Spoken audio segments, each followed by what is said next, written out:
안녕하세요. 저는 간호학과 4학년에 재학 중인 김현주입니다. 저는 간호학과를 선택할 때 부모님의 영향이 조금 컸던 것 같아요. 어렸을 때부터 응급실 다큐멘터리를 많이 보여주시고 집 안에 있는 책들도 좀 인체에 관한 거, 해부 생리에 관한 거, 약간 이런 책들이 좀 왠지는 모르겠는데 많았던 것 같아요. 제가 관심 있는 분야가 어떤 건지 좀 생각해보게 되니까 그냥 흐르는 대로 그냥 간호학과를 선택하게 된 것 같아요. 일단 1학년, 2학년 때는 3, 4학년 때 배우기 위한 것들을 배우는 과목이라고 해서 이제 기초 전공이라는 거를 배워요. 해부생리학, 양리학, 병리학, 인간 심리에 대한 이해, 생물학, 일단 그런 것들을 배우고 이제 그런 것들에 대한 기초 전공을 배우면은 3, 4학년 때는 심화 전공이라는 거를 배워요. 심화 전공에는 성인 간호학, 지역사회 간호학, 아동 간호학, 여성 건강 간호학 등등 심화 전공이 한 8과목 정도에서 많게는 10과목 정도 되거든요. 근데 이제 그런 것만 하는 게 아니라 간호학과에 진학해서 간호사가 되기 위해서는 기초 실습시간 1000시간을 무조건 채워야 해요. 그래서 학기 중에는 이제 실습시간 1000시간이랑 이제 전공 과목 배우는 시간 이렇게 해서 그렇게 간호학과는 커리큘럼이 그렇게 진행이 돼요. 이제 병원이라는 곳 자체가 24시간 불이 꺼지지 않는 곳이잖아요. 환자들이 이제 24시간 동안 치료를 받고 치료의 연속성을 제공하기 위해서 그곳에서는 이제 의료진들이 항상 상주를 하게 돼 있어요.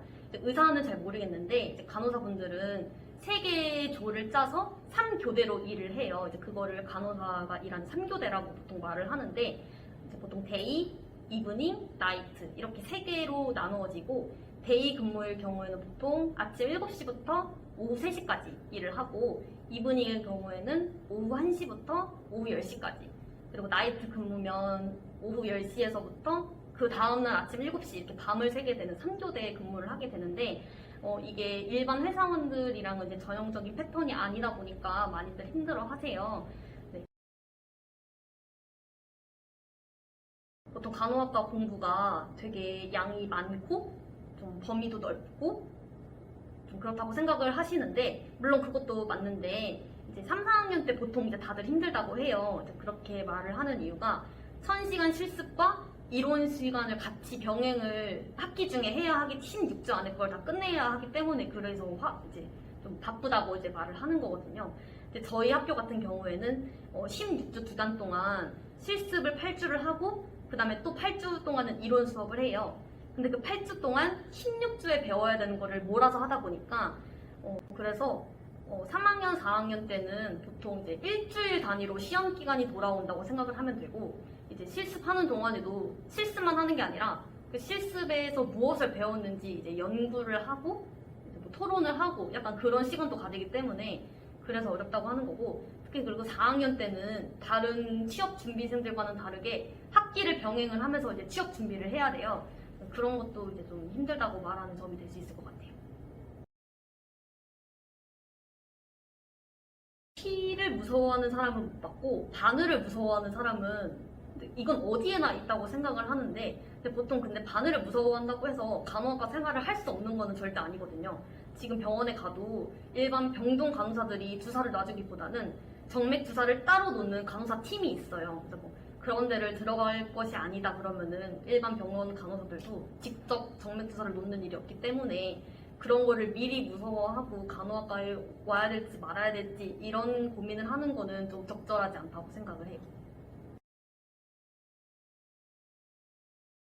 예전에는 있었을 수 있다고 생각을 하고 지금은 없어요. 지금은 없고 근데 이제 간호학과에는 없지만 병원 안에서 간호사 생활을 하면서는 군기는 솔직히 있을 수 있다고 생각을 해요. 생명을 다루는 직업이고 간호사든 의사든 자기의 실수 하나로 이제 사람의 생명이 위협을 느낄 수 있고 죽을 수도 있는 상황이 되기 때문에 군기라는 표현을 적절하지 않지만 어느 정도 그 사람의 좀 긴장감을 잡아주기 위해서는 어느 정도 군기스러운 그런 게 좀 있어야 된다고 생각은 해요. 코로나19 때문에 학교를 못 가게 되는 거는 뭐 어느 대학생들이나 다 마찬가지고, 그런데 이제 저희는 실습이라는 거를 병행을 해야 하는데, 이 병원이라는 곳이 코로나19를 다뤄질 수도 있는 그런 환자들을 이제 오는 곳이잖아요. 저희 학교는 아니지만 다른 학교 같은 경우에는 이 1000시간 실습을 이수를 해야 하는데 하지 못하는 학교도 굉장히 많아요. 그래서 온라인 실습을 한다던가 이런 걸로 대체가 되고 있는데 안타깝죠. 근데 이론 수업 같은 경우에도 양이 굉장히 방대하고 9시부터 6시까지 보통 수업을 진행을 하는데 그런 것들이 제대로 이루어지지 않다 보니까 학생들의 기본 지식은 좀 이렇게 떨어지고 실습을 하지 못함으로 인해서 임상에 대한 경험도 적어지기 때문에 병원에서는 그렇게 그런 임상 실습이 적은 학생과 학교, 출신의 학교를 그렇게 크게 반가워하지는 않는 것 같아요. 그래서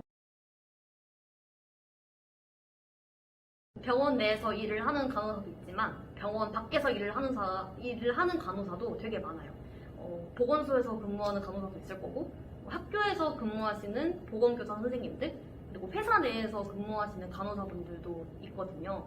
그래서 대부분 제일 많이 빠지는 경로는 뭐 간호직 공무원이라던가 보건교사 이런 쪽으로 많이 가시고 나머지는 뭐 회사나 아니면은 뭐 제약회사로도 많이 가시고 보험회사로도 많이 가시고 이렇게 간호사 병원에서 일하는 간호사가 아니더라도 간호사로서 할 수 있는 일은 정말 많다고 생각합니다.